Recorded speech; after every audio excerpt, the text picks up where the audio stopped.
I'd always thought, I wanted to do something in the public service. I did a ride along with a high school friend after I finished university. The member then, his name was Gord, was actually making the pitch, like, you could do this. There's a lot of variety. It's never a dull moment, and you never know what to expect when you're on shift. And all those things caught my attention. Because I had a fine arts degree, I majored in drawing. They looped into that skill set and that interest of mine. So off I went. I trained at the FBI Academy for 3 weeks. It was the coolest thing. And from there on in, it was, learning how to be an arson investigator, doing child sex assault interviews, doing computer triages. After a while, it's like you're a jack of all trades and time to kind of settle down and pick a handful that you're really interested in. One of the things that stood out for me was the Crisis Negotiator program. It was something I've always done in a different format throughout my sort of years pre-RCMP.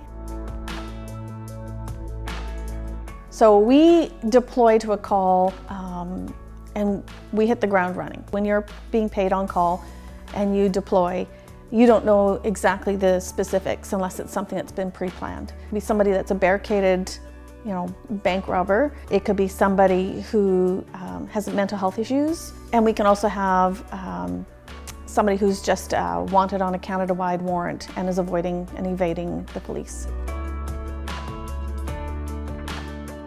So we'll have a primary negotiator, a secondary negotiator, a scribe, and the team leader.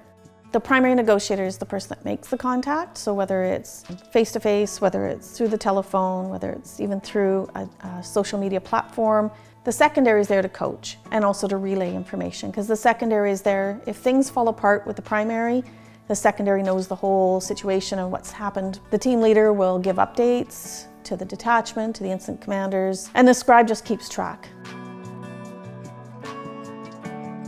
You're going to files that obviously are a critical incident. So you don't know how they're going to end up. You always go with the mindset that you're going to help. The risk is mitigated by having the best equipment, the best trained members surrounding you and supporting you. It's when you get that person the help they need, because you know that at the end of the day, at that moment in time when they were overwhelmed, you've gotten them on track and you've provided them some tools. So I'm not just doing it for a paycheck, it's the reward. And the reward isn't something you can put a dollar value to, it's the accomplishment. It's being able to achieve something, it's be able to find a positive resolution and to be able to move forward. Whatever you're doing, there's the value behind it. Like, to be a good guest on this planet and in this job and in this role is to leave it better than when I showed up.